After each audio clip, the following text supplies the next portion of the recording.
Konnichiwa, welcome back, ladies and gentlemen. We are now at the grand finals of the entire tournament here. And with me here on my left is Zeys, the legendary Singapore player who is ranked legendary, by the way. And on my right is the guy who has been standing here since 3 hours ago. He's at the same spot, hasn't lost an entire series just yet. So let's go to Zeys first before we start. So Zeys, coming from the winner bracket, you got 2 life. Do you think you use your second life?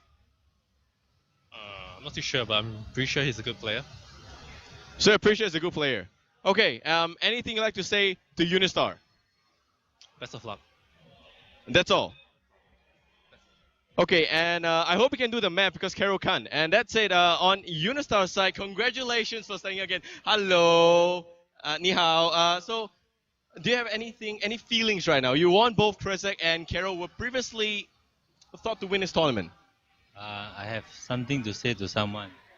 Oh, what do you have to say? I would like to say to my Lady Larc of Godness, till death do us apart. Ayo, till death do us apart. How? Ayo, so romantic. But you got girlfriend, right? Yeah, that's what Jialat, how like that? Can you only choose one? both. He's got 2 very huge legs, so he can choose between both. But that's it. Best of luck to both of you. Any last words for your opponent before we start? I just want to say thank you to my girlfriend and my mom who's been here the entire day. And thanks to my friends who came to this event to support me. Okay, great. So best of luck to Zeys. And now for Unistar, any last words to Zeys or anyone else? May the odds be in your favor. Another Hunger game again. Ladies and gentlemen, we are ready to go. And that's going to be the grand final. This is Babael with me, Zeys, as well as Unistar. Let's get it on.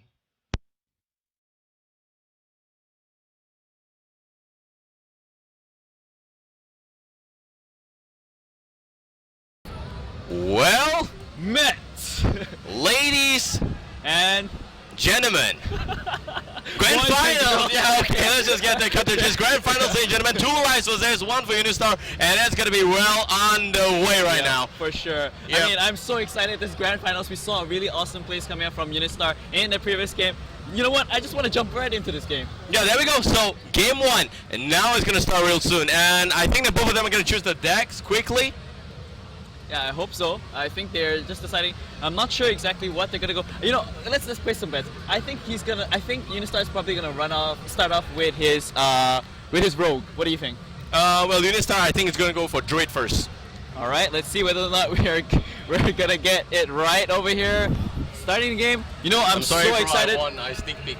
You bastard! You cheat. No, it's really, he has always started a series with his Druid, always. Always. And it always works, somehow, towards the end. But that's it, the Leroy. card, Leroy Jenkins, good card, but too early for that. Aggro log, really good stuff happening there. He's going to throw out Leroy for sure. The rest can't stay. As for Unistar, I believe that the cards are all shitty except for Novice and Jericho. They could do some, maybe a little bit of value there. Yeah, I mean, the Black Knight and the Ancient of Lore probably is just going to get mulligan here. He only needs that Novice and Jericho. Actually, got to mulligan everything, so that's kind of interesting to see. But look at this, though. Knife Juggler, Archon Squire, Young Priestess, and another Knife Juggler. Wow, okay, so that's Is this a circus? Yeah, this is a circus. And put an apple in your head. And I'm clowns. Okay. You're a clown, and I'm the clown, Yeah. and you're the animal in the cage. No, You're the lion? No. No, you're the pig. No. What? I'd rather be a lion, but screw that shit. You want to be a cage lion. Oh my God. Congrats, Larc's favorite dream. Please make his birthday wish come true. But that's God. it. There we go. Both Young Priestess as well as Arjun Squire already on the field. And now it's going to be Unistar. Doesn't have any low mana cards there, but for sure, Innovate could be used for swipe or maybe keep up the growth. Yeah, and guess what? These are the young maidens, man. You have a 2-1 and a 1-2. They're looking for a husband right now. They eventually will become that Sylvanas Windrunner, the ex-wife. Bro, you can be their husband in 2-1-1-2. Okay, that's really cool. How many 100 years? I don't know if I can ever live that long. But yeah, 99 years, yeah. He actually throws out the juggler here. I mean, that's a pretty standard play. He has the Flame Imp later for that, and another knife juggler if he wants. I think this game's gonna be done real soon, simply because the Warlock has got a lot of good low mana drops there, and in fact, even the life that could be used. Yeah, but here's the thing though, he has to innervate into a Druid of the Claw, which is actually very, very good in this kind of situation, because that makes it a 4-6, and he's still gonna be able to he's still gonna be able to trade efficiently against the minions that's coming on the board. Well, argument a little bit invalid because of power overwhelming. Yeah, but I don't think he's going to use that so early in this game, because if he does, and that just means he's going to use it for more or less like those kills onto the other creeps. Well, he doesn't have a choice, but he can definitely use it on the Argent Squire already. Here comes the Innervate, and also the Druid of the Clock could be used here. No, it's going to be Keeper of the Grove. Wow. Okay. Okay, that's a little bit questionable, but there goes the nice Moonfall, whatever you call it. And down goes the first Knife Jug. Second Clown still awaiting. Yep, he still has another Knife Juggler, which means he can still juggle here, but I don't think he really wants to waste it. I mean, even if he plays the Knife Juggler and the Flame Imp, eventually one of the other is still going to die. The shield is not going to be enough. Oh, he's going to actually go ahead and Power Overwhelming just to kill this. Wow, so I guess you were right. A 5-6, maybe even straight to the face. I think he just wants to clear the board really quickly so that he's going to be able to play the Knife Juggler and the Flame Imp, or maybe even just the Flame Imp and the Argent Squire after that. You know if he what? wants. I think it could be a slight misplay, but he should at least life tap first. Yeah, he should. I mean, he can also place minions on the board, but the thing is, he also is always susceptible to I swipe. didn't want to curse him, that's why I didn't say this. But if he life tap into a nice, you know, Soul Burst. Oh, Soul Burst. Well, the or thing maybe is, even the one that the Shadow Bolt that doesn't even cost anything at all. Maybe just 4 mana. yeah, but the thing is, it's just a little bit too early of a draw in this game. I think even the Blood Imp is a lot more better here. He has a lot of potential. He has 4. Wow, he has 4 mana crystals. He even top decks a Young Priestess. So again, we all know that that is a very annoying card. So if he plays a Juggler into a Blood Imp and a Young Priestess, he's gonna be ultimately buffing that creep over and over again, and he's gonna be forced to use Swipe here. But yeah. Swipe is going to be used, but it will not be able to kill anything except for the Young Priestess, of course. Blood Imp's going to have the extra buff, I think, if the Young Priestess buffs that one. And Yeah, of course, he can also pick the Flame Imp, but we all know that's not going to be what is going to happen. Exactly. If the Young Priestess procs on the Blood Imp, he's gonna get very lucky here, because if the swipe comes out, yes, the Juggler will die, but still he keeps his Blood Imp and the Young Priestess alive. And if those two are constantly surviving, the Blood Imp never attacks. It's in stealth. It's gonna be so damn devastating. Here we go. The Young Priestess as well. Unfortunately, it buffs up the Knife Juggler here. So unfortunately, it's not. No. Oh. Okay, I was wrong. I thought it That was actually the did. Blood That Imp. was the blood. Okay, my bad. That was actually just Knife Juggles. Go but- home, you're drunk. Yeah, go home drunk. Seriously. But yeah, the Blood Imp, now that it's a 1-2, even if he has a swipe available here, it's not gonna be useful at all. I'm not sure exactly what play he's gonna do here. Like I guess into, wow, he's gonna go for a 4-4, interesting. So just wants to quickly get rid of that, which means that he can always swipe the Young Priestess, which is also very, very good. Warlocks, of course, just naturally don't have anything to attack something like the hero power like Unistar there, so he can't really ping off that 4-1, but he does have the taunt, and that's actually very nice. And on top of that, an Argent Defender of Argus, so that's actually gonna boost things up even much more. Yep, and it seems like the Blood Imp may not be used here to go and attack, but there we go. The boost is going to be used on the Defender Argus, so that's going to make it a 3-5. It will not die to swipe at all, and it's going to be 6 mana here for Unistar. Can definitely drop down the Soundwalker if you want to. The X5 can also come up, but he does have a full 1 cat form druid there, so for sure it could be used. Yeah, I mean, the thing is, even if he uses the 4-1 here, he's gonna have to use that as well as his hero power, ultimately leading to him only having 4 mana. Or he can also swipe.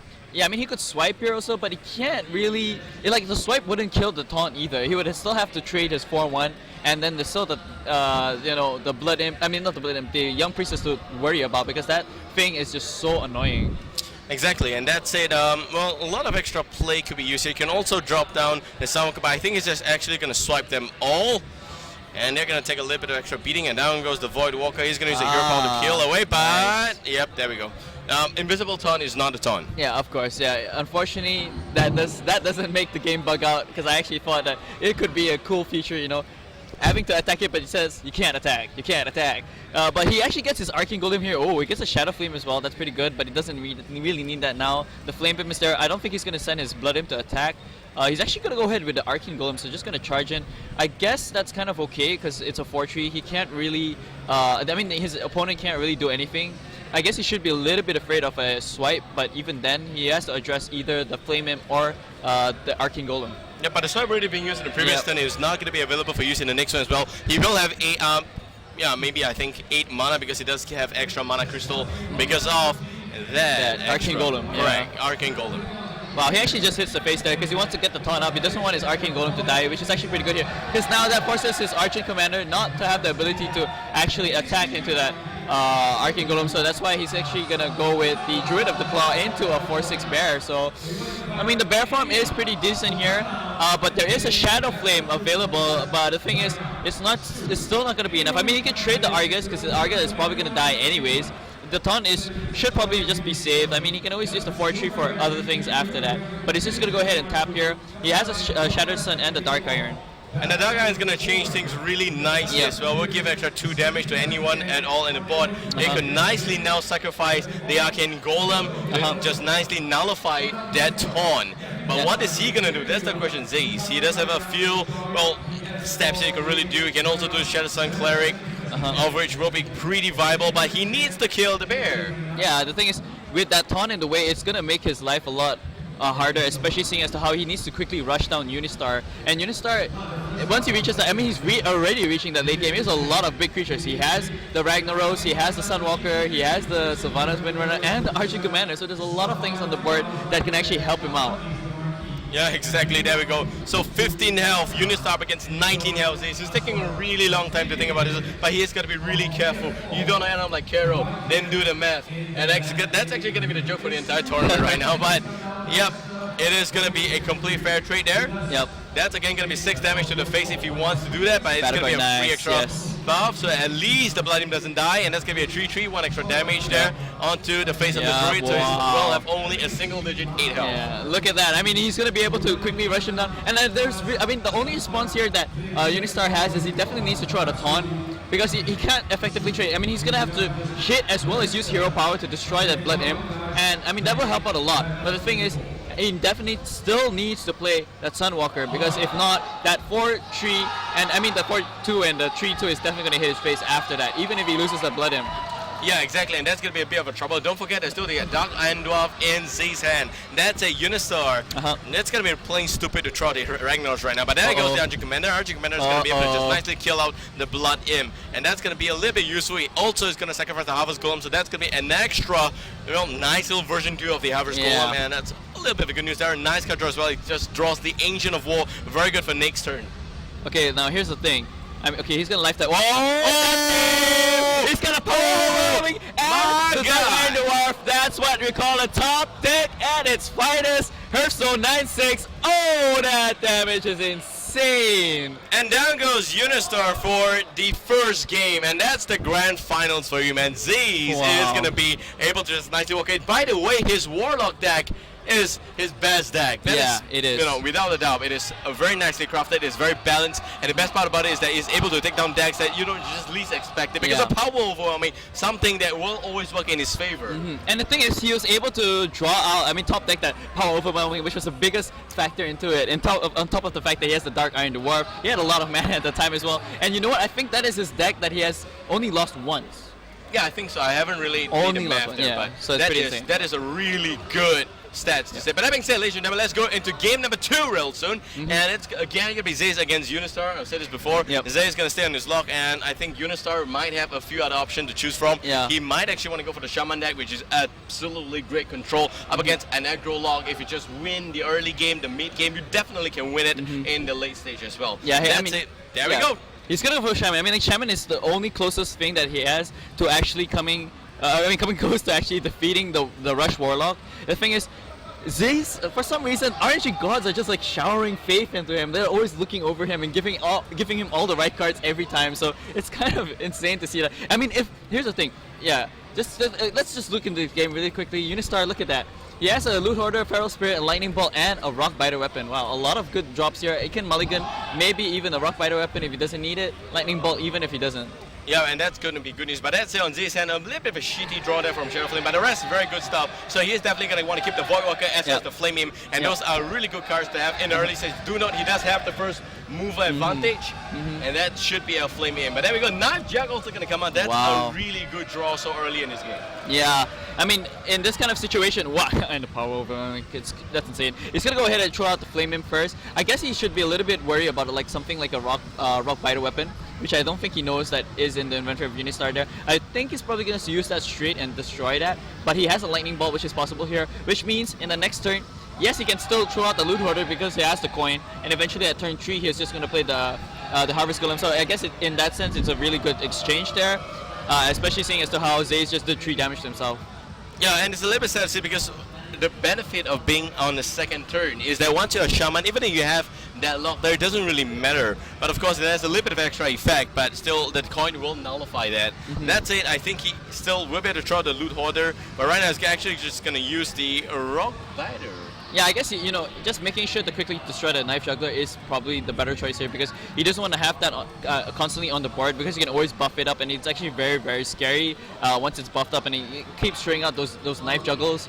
The loot hoarder can always come later. Out comes the Void Walker. Wow, and he's going to double his power overwhelming. That's insane. And on top of that, he has turn 4 Shattered Sun Cleric if he needs to. Exactly. And there goes the Hex being drawn here. It is not going to be used on something like a 1-tree. Yep. He's going to try the Harvest Golem like we expected. That's pretty good news at least. And going to save the coin. Now to Zeys. Zeys is going to have the Argent Squire. Argent Squire is a pretty good card. But still, I don't think it's the best moment. Now he's actually going to buff it just so that, you know, you have at least the Void Walker having a little bit extra benefit right now. 2-4 will hit for a little bit more. Yeah, it definitely will hit for a lot more. And I mean, always buffing up creatures is always so good. And it's a taunt, so he's going to have a lot of problem with that. Now, the thing is, he can actually throw taunts of his own. But even then, like this Shadow Flame in the inventory is actually going to be a pretty good pickup here. Yeah, it is. The question is, what is Unistar going to do right now? It doesn't have really the next step plan out. You see, you can throw Feral Spirit, you can throw Loot Hoarder, but Feral Spirit is not the best moment to do that. Elway actually is just going to nicely coin that one out. So he will have both of those cards as well being played here. Harvest Golem 2-3, as well as 2 extra 2-3s with nice taunt. The problem is there is a goddamn Shadow Flame. Yeah, he's probably just going to go ahead and Shadow Flame. Yeah, you see, he's already saying sorry. He's gonna Shadow Flame his tree too. I mean, okay, in this kind of situation, yeah, it's the best play. He's gonna kill off everything. Yes, there's a 2-1 that's gonna spawn up, but he can always destroy that with the shield. The taunt's gonna be there.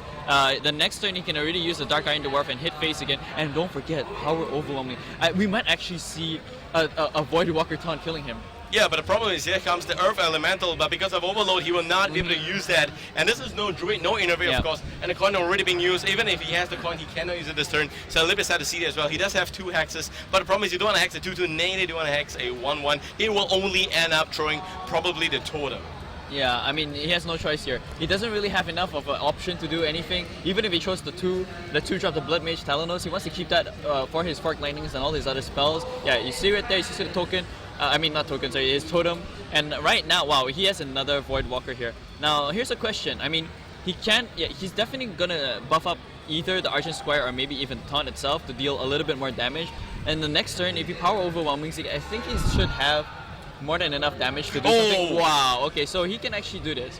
Yeah. I mean, he's only going to be left with 4 health, to be really precise, if he plays the Arcane Golem. But no, he's actually going to use the Dark Iron Dwarf. Next turn is going to be really bad because there goes Arcane Golem. It's going to be 4 damage plus an awesome 8 damage from hand. That's extra 12. And on the deck, on the field, on the board, whatever you call it there, as long as he has got 8 damage, it's GG. Yeah, but here's the thing. I definitely think that the best play here is going to be that Earth Elemental. I mean, he can also, by all means, use the Fire Elemental to destroy that 3-1. But the thing is, it's probably the better play to just go with the Earth Elemental. You can't really go wrong there. And he should know that as going against a very aggressive lock and knowing Zeys' deck for a while, he's noticed that, watched it in play. He should know that it's most important that he throws out the Earth Elemental now. Oh, no, you don't want to do this. There goes the Fire Elemental. So, yep, it's a 6-5, respectable. The problem is there's only 6 damage on the floor right there. And here comes a nice little extra stuff. Now, if he just nicely tinkers up, he can actually YOLO swag this one up. And that could deal a lot of damage. The problem is, does he want to do that? He has definitely enough mana. If he think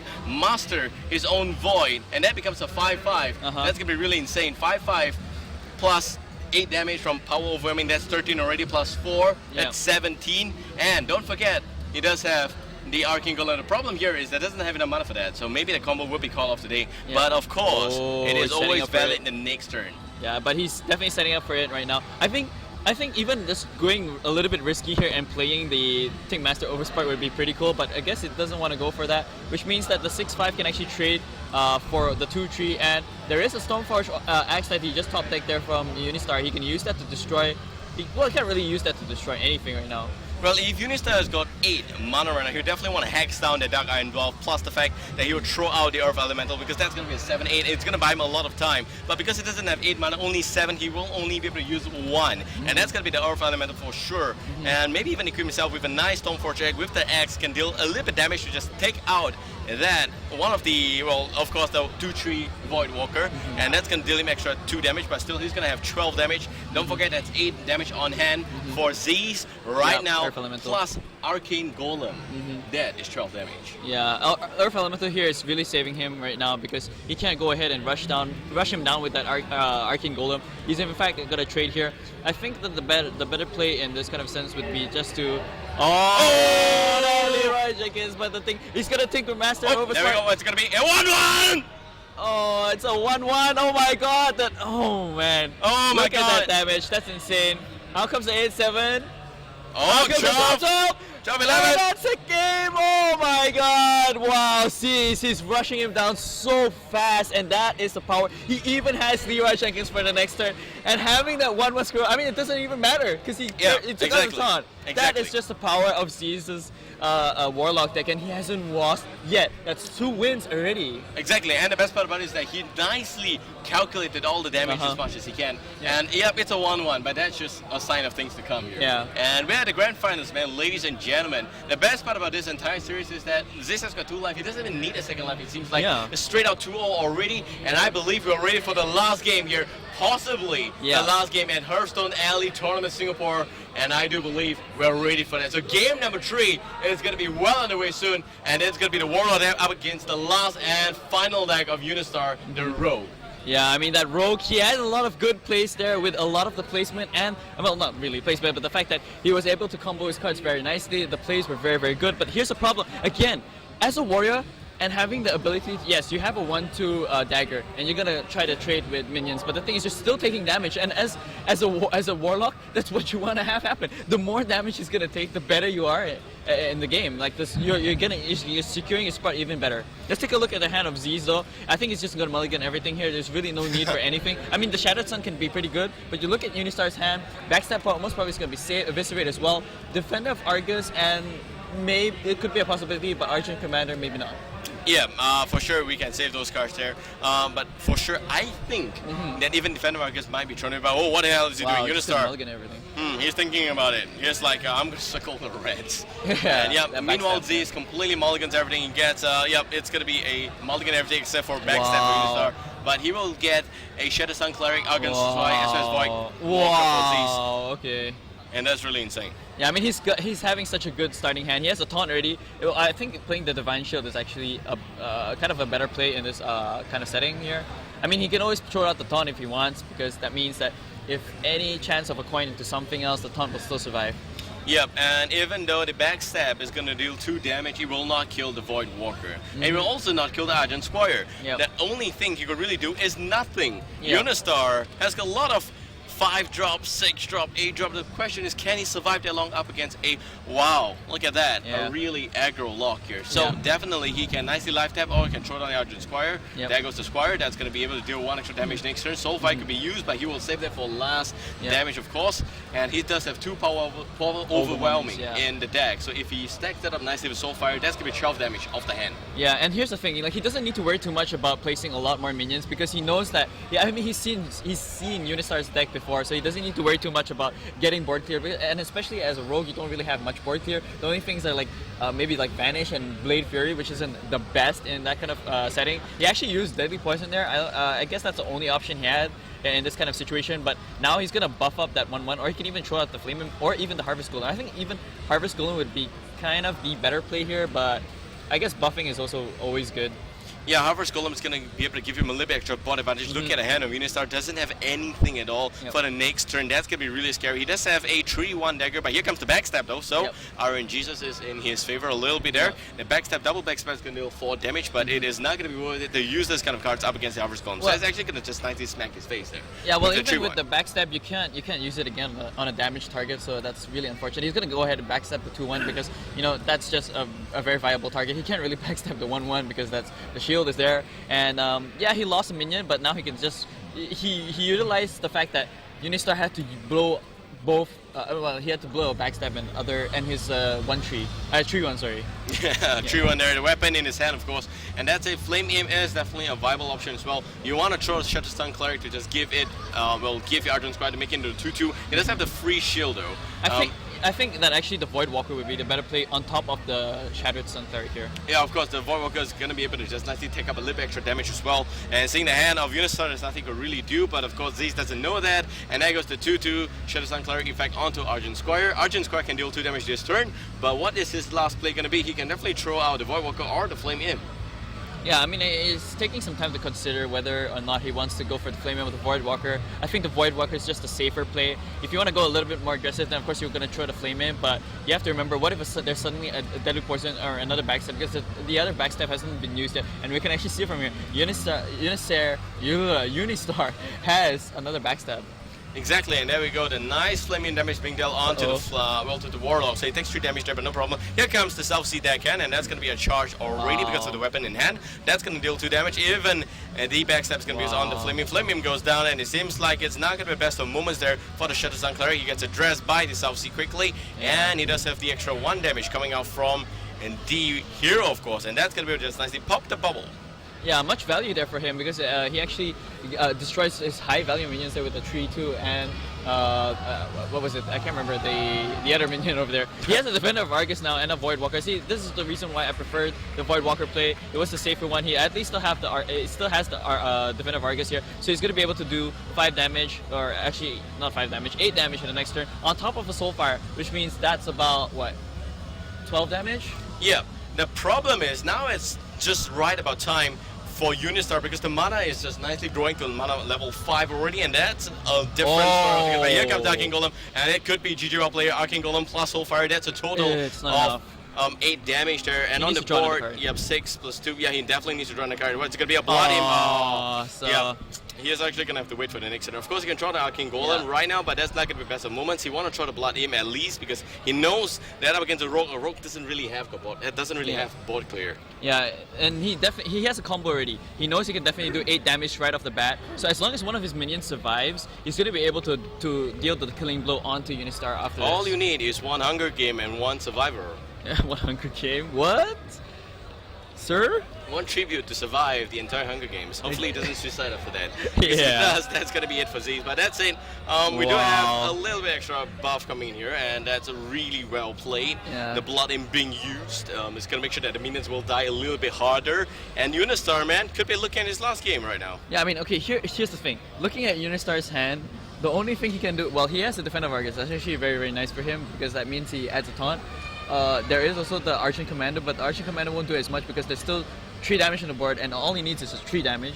Like, because you only can trade, 2 damage to add an extra damage, which by all means is more than enough. He has so many minions on the board. He has an Eviscerate there, so actually Eviscerate is going to help him a lot. But the problem is there's still a lot of taunts and things going on here. I mean, he's stuck between a rock and a hard place. Like, does he Defender of Argus or does he Eviscerate? I think the Defender of the Argus is a better place here because he knows that he's gonna get rushed down. He's already on 10 life, so he doesn't want to risk anything right now. He can destroy a taunt, which is good, but the problem is after that, whether or not he can get the perfect minion.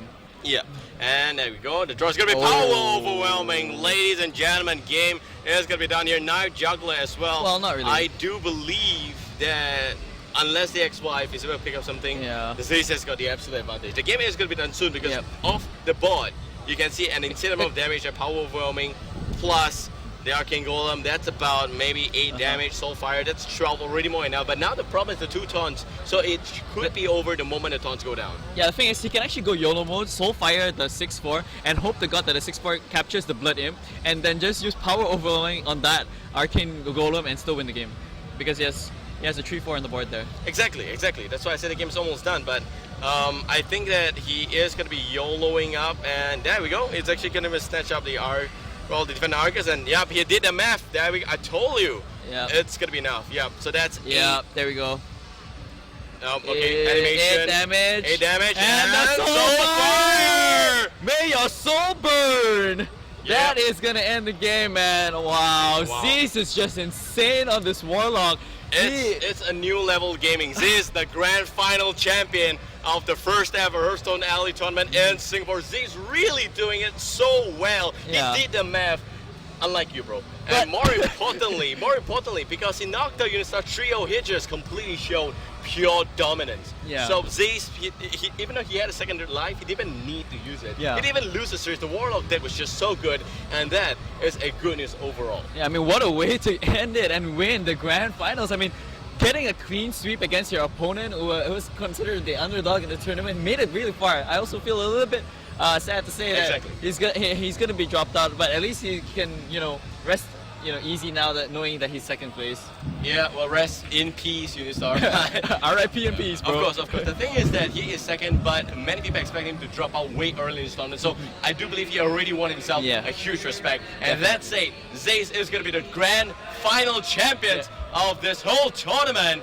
And I guess it again consolidates his position as Singapore's first. Yeah, I mean, he's done so well. Even in the NA region, he was in the top 20 bracket there with the recently released ranking in the news. Yeah, I mean, I got nothing else to say but well played. I mean, well met and well played. Yeah, and the light show burn you. But that being said, ladies and gentlemen, this is Babael with me, Larc, and we are proud to be here. And I hope you guys enjoyed this coverage by Epic Gaming Television, of course. And that's where we are both going to be. And of course, we'll look forward to bringing you extra coverage.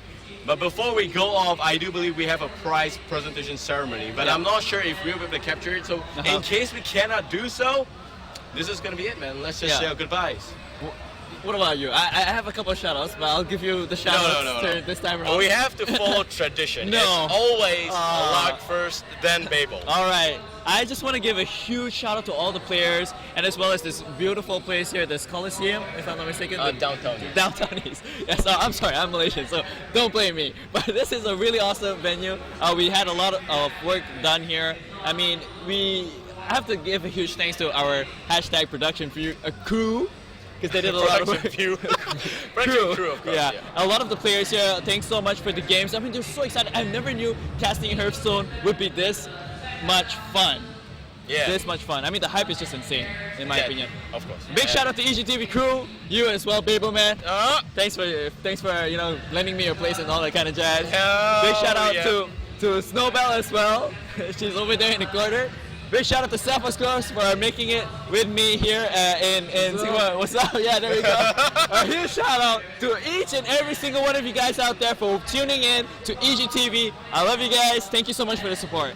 Yep, now thank you very much, Lisha. Now it's going to be my turn at last. The first shout out to my girlfriend. Thank you for everything you've done. I will not forget to shout out to you again.